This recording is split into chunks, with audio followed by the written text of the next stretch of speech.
of structured for taxes the same, similarly to a sole proprietorship, but the liability is severed from your personal possessions. So, for instance, the house, if someone was to sue Edible Carnival, they wouldn't be able to sue me personally and take my belongings, which is cool and like makes a lot of sense. And I think the reason I didn't go for that before was because, you know, I was nervous, it was a little bit different, and it was a bit easier to do a sole proprietorship.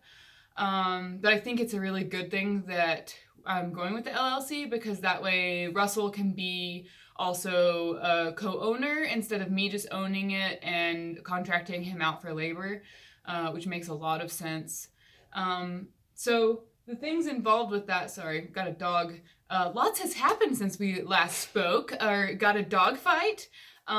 So playing veterinarian over here, and but they're healing up and that's cool.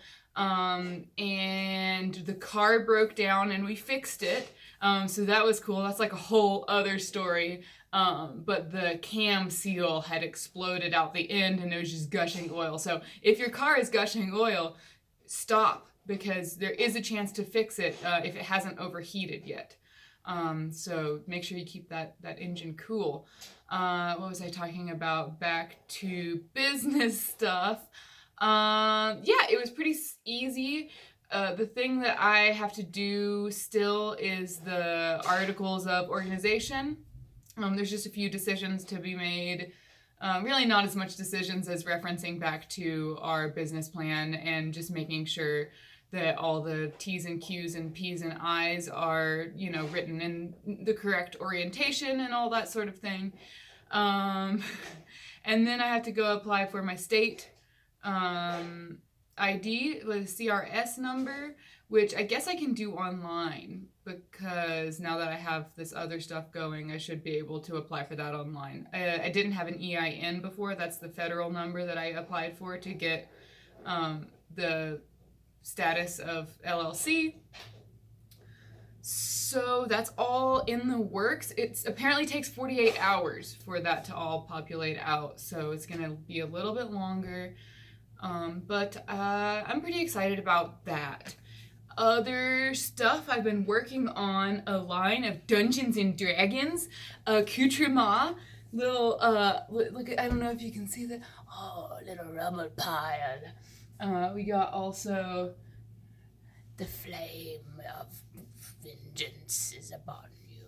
I don't know. It's just a fun thing to do on the side, and but pretty much what we're gonna do now is get these ducks in a row. We got a show in Los Angeles this Saturday, so we're gonna be driving out this Friday. We're gonna go to Los Angeles. Everybody come and see the rotisserie rickshaw. We're gonna be pumping out some veggies, listening to some sweet music. We got Banny Grove, Dale, and Dingback Super Mink playing at the show. It's 2 to 7 or 8 or 6 or 7, something like that. You can find the details on the Facebook event page.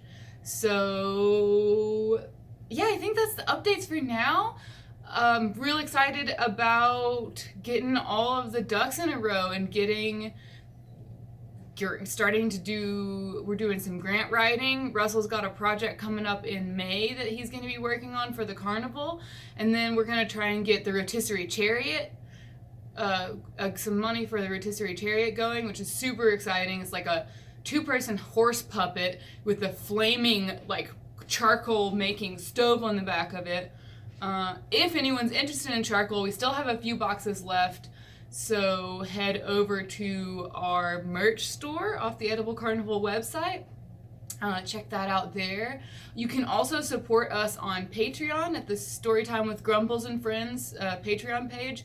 If you're interested in doing that, it's super helpful and it puts my mind at ease, because just, you know, trying to make it happen, it's a lot easier when you have support. So thank everyone that is my Patreon supporter. And I don't know if you've noticed, I know a lot of people don't like messy backgrounds or whatever, but this is important, okay? This right here, this is our organizational system. Oh, excuse me, I'm in my pajamas. Sorry.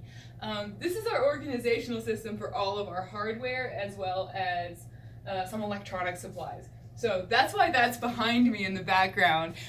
This is sort of the best place we could think of to put it, because if we put it in the wood shop, you know, everything just gets dusty. You could put it in a cabinet, but cabinets always get crap put in front of them, and then you can't open them and that kind of stuff. So pretty much every room in our house is a workspace anyway, so having it right there is not too much of a problem. Super clever though, because it's a Harbor Freight storage device. Pretty relatively cheap, and you can take the little boxes with you anywhere you go. So, you know, if you need one specific type of screw or whatever, you can just go for it. Take the whole thing and do it up. So, yeah, it's a little bit longer, but I got into some caveats there. And I'll do another video shortly with some more close-ups of the different things I'm working on, and where you can pick some up if you're interested in that. So yeah, thanks for watching, you guys, and like I said, you know, whatever you choose is good for you, but specifically for the Carnival, because we do performance works and interactive works, it makes a lot more sense. Oh yeah, that's got beans on the cooker, so right, like I was saying, the Carnival makes more sense to have an LLC because we are not personally liable. Our vehicles can't be taken, our home can't be taken, and only the profits of the company can be sued against, so. Thanks.